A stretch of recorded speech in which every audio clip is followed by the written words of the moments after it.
Hi, good day, and thanks for the privilege of talking about healthcare practitioners in hospitals and outpatient settings with relation to infection control in COVID-19. I think one of the absolute crucial parts to understanding how we approach healthcare worker protection in the workplace is to understand how COVID-19 is spread. And although we all know something about this now, late in the year 2020, there are a surprising number of controversies still around this. So the kind of classic view with respiratory viruses and in general, and specifically with COVID-19, is that those people who are infected become infectious probably about a day or two before their symptoms start, if their symptoms do indeed start at all, because some people may remain asymptomatic. But that viral load probably peaks around that sort of time and in the very early period at which they're symptomatic, and then declines afterwards. So that really tells you when the patient is most likely to be infectious, namely just before or just after the symptoms start. And probably about a week or so after symptoms have started in most patients, maybe up to 10 days in some, the patient is rendered pretty much non-infectious. So how do they infect people during that time? Well, either just talking or certainly coughing, sneezing, sometimes singing or shouting, that produces really a sort of a cloud of objects, of respiratory secretions, which get sort of scattered through the air. And the bigger ones are called droplets traditionally, and they remain suspended for perhaps a few seconds, perhaps a minute or so at most, and land in a kind of cloud around the person, wherever they may be. And that's actually thought to be the dominant form of transmission in general with COVID-19. Traditionally, we say about 1 meter to 2 meters. That's the sort of radius around which the patient spreads their droplets, although occasionally that can be more in certain situations. And then, of course, those droplets can also fall directly onto objects or surfaces, which then someone else touches and gets it, then touches their nose or mouth and gets the virus in that way. So it can be spread sort of directly by getting those droplets inhaled directly from person to person, or it can be indirect via an object. It's thought, though, that the second option in terms of the objects, what you call fomite spread, is much less important in COVID-19 than initially thought, although it certainly does seem to be a method of transmission, at least in some cases. Where the controversy comes, though, is this debate about whether aerosols are infectious or not. Now, in some ways, it's a technical debate because aerosols are really the smallest particles, typically under 5 microns, and they remain suspended in the air much longer in general. And that can be minutes, that can be hours even potentially. And then you can see the potential for different spread, where if someone's been in the room, left that room 5 minutes earlier, the next person walks in, can they get infected from that air? Well, if aerosols transmit the virus, yes, they can. In fact, it's quite uncommon for aerosols to transmit viruses in general. There are only a handful of respiratory infections, which that is the dominant form of spread, namely TB, measles, and varicella pneumonias. But chickenpox, in other words. But really, for the most viruses, droplets are the dominant form. However, there's a lot of controversy over this because there's no hard and fast rule where suddenly when it becomes defined as an aerosol, it behaves totally differently. Clearly, there's a gradient here, and clearly it perhaps depends on the particulars of the situation. So there was a lot of controversy earlier in the year, and that, for example, looked at, there was articles that came out in CID showing that the WHO, at least alleging that the WHO was not taking this seriously enough.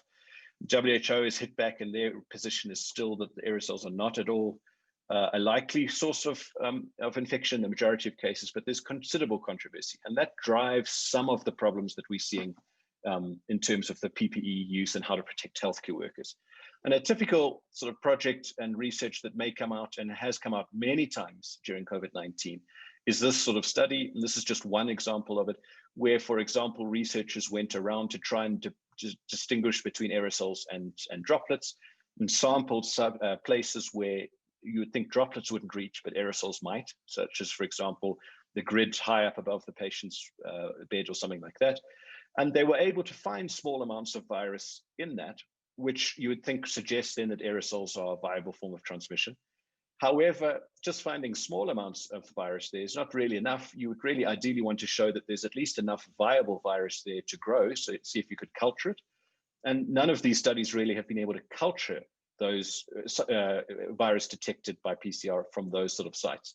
So you end up with this research which is really frustratingly indefinite or indistinct rather, and really unable to help us definitively one way or the other, which only fuels further unhappiness and controversy.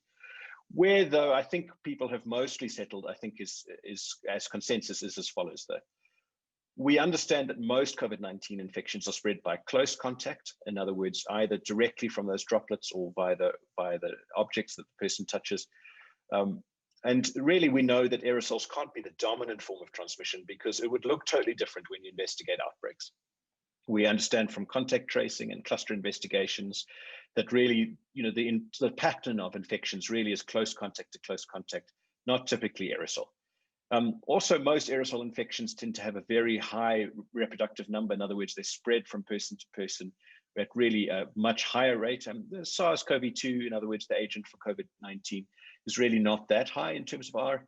And then again, there's no definitive evidence of aerosol transmission in clinical studies in the real world, although again, I think that it could be positive, at least in sometimes, that seems to be the likely source. So again, we think droplets mostly, contacts and aerosols potentially, but much less. And then I think you have to though acknowledge that if you're going to get it by aerosol, because it's not the dominant form of transmission, that there are kind of high risk scenarios where it wouldn't surprise me at all if that was the case. Namely, someone who's with another person for a prolonged period of time in a confined space with poor ventilation, and especially people who are shouting, singing, or exercising, where you're breathing more hard than usual, and you're really aerosolizing potentially more particles than normal. And then again, in hospital settings as well, we have this category of infection, or rather procedure, called aerosol generating procedures, things like intubation or perhaps suctioning of the nasogastric area without a cover. And the concern about that is that those particular high-risk scenarios may aerosolize virus much more readily than normal, and so may infect more people that way. And so most guidelines, including WHO, at least recommend the appropriate aerosol precautions for those types of scenarios. Although I will add that even is controversial because some of the aerosol scientists believe that there really isn't good evidence that those procedures generate more aerosols. So lots of controversy, but I wanted to lay the groundwork for explaining what we do with healthcare workers and why. So what do most international authorities recommend? This is what WHO recommends. And you can see really on the right would be the PPE that you would use for most patient interactions, requiring something for the eyes, something for the mouth, but that is a medical mask, a normal surgical mask, as we may call it, a gown or an apron, and gloves. And that would really be the traditional way of protecting healthcare workers within the healthcare system, according to WHO's guidelines. And then if you are having an aerosol generating procedure, then you would wear a respirator such as an N95 or FFP2, as it's more commonly found in Europe and in the UK. And then in the same either goggles or face shield, a gown and gloves. So there's kind of two possibilities in terms of PPE there. Whereas, for example, the CDC guidelines, which are much more worried about aerosols as a more common form of transmission in the hospitals, really recommend N95s, in other words, FFP2s or higher, or really for all patient interactions. And again, you can see there, along with as well, gloves, gown, and some sort of eye protection, either face shield or goggles. And then they have an alternative there. They say if you really can't use an N95, then you could use something like a surgical mask. But really, they prefer N95 use for all of that because they were more concerned about the possibility of aerosols being infective than the WHO was. And that really drives the recommendations for them. And really, all international recommendations are some variant of the two of those options. So either you buy in fully to the aerosols or infectious possibility, in which case, really, you're going to be recommending N95s or FFP2s or higher for all interactions that are close with the patient. And if you don't, then it's going to be the two-tiered approach like WHO recommends. There are a number of challenges with PPE, personal protective equipment, as you all are familiar with. We know that there have been international shortages of PPE, and for example, in South Africa, where I'm from, we imported a lot of our PPE from Europe and from China. And of course, the first country to be affected was China, and the second big area to be affected was Europe. So we found that a lot of the PPE which we'd normally import was understandably used in the countries which were having the big surges of COVID-19 infections earlier on, in the year, which meant quite a critical shortage for a lot of countries. There was hoarding, obviously, of countries, again, partially understandably, certainly when COVID-19 is breaking out, you want to make sure that your own country really is looked after first. There was price gouging, so the price of N95s and gloves and visors shot up in most countries around the world. And some countries tried to put price controls in place to mitigate that, but that only had downstream effects where then you couldn't often buy them at all. So it was really difficult, really, in terms of getting them, and it further added to the shortages. And then again, lack of central control. There was some quite bizarre scenes out of places like the USA, where, for example, in one instance, the Maryland governor had the National Guard deployed to guard the PPE from the federal government. So really, again, this sort of lack of central control in some countries, but not all, meant that the shortages were worse than they could have been. And then again, there's poor quality PPE as well. Because of the shortages, people were scrambling to get whatever PPE they could, and they often had to be sourced from suppliers which they weren't useful for, and again, used to rather, and again, weren't familiar with dealing with. And then in some cases, and I speak from experience in South Africa, there was corruption involved in the PPE procurement process as well, which also caused poor quality PPE to be procured.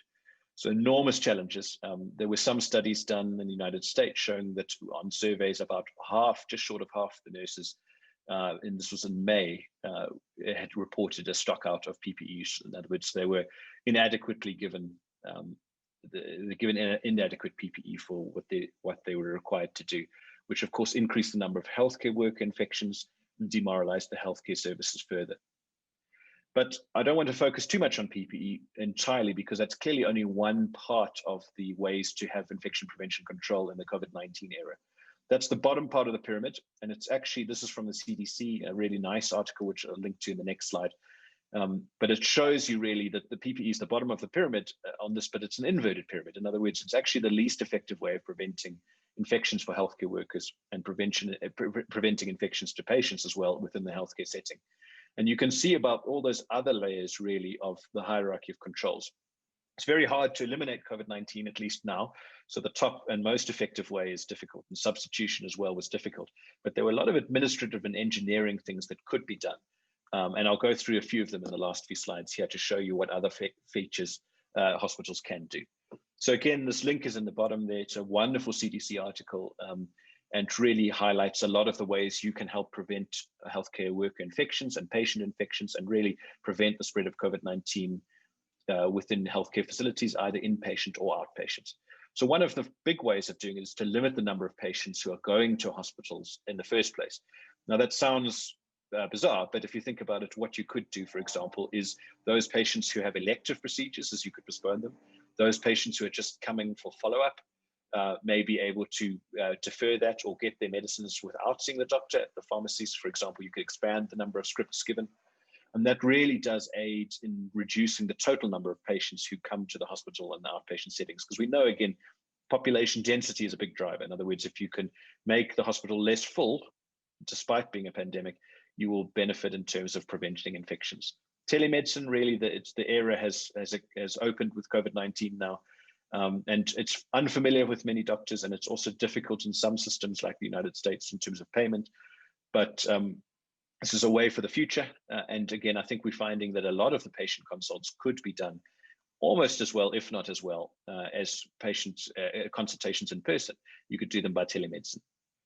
Then we're limiting, again, the face-to-face healthcare practitioner encounters with patients. And what we mean there, for example, is saying that if, I'll give you an example from my hospital, the empiric therapy for pneumonia, we changed from a drug which had to be given 3 times a day to a drug which could be given once a day. And although it was slightly more expensive, it meant that the patient contact with the nursing was less. The nurses didn't have to go in 3 times a day to administer the drug. They could just do it once a day. Or for example, if a doctor was going in to see the patient, they could do some of the nursing duties while they were there to prevent the nurse from having to contact with the patient too. Then again, you could limit visitors to the facilities as well. So that was something that most hospitals did early on.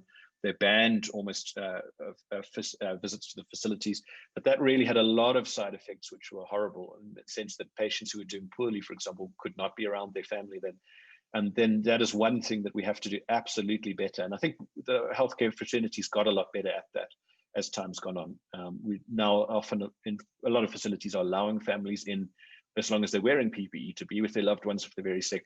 Or if all else fails, there's also ways to, for example, do a sort of telephonic family visit, as horrible as that is, so either by telephone or by iPad, where you can see the patient. All these interactive ways of doing it, which are no substitute for the real thing, but are certainly better than nothing, which is what often happened early on in the epidemic. Cohorting patients is important, namely in that if you've got positives, obviously don't leave them with other negative patients. And if you've got people who are high risk before you have the positive result back, you could cohort them away from patients who would be high risk if they got COVID. In other words, someone who you think has got COVID should not be sitting next to someone who's 80 years old with a stroke, who's likely, if the first patient does have COVID and they catch it from them, to do poorly. And then cohorting healthcare workers as well, and making sure that the healthcare workers work in teams isolated from other members of the hospital, so that if someone gets infected there, they're not really infecting huge numbers of the other patients in the hospital.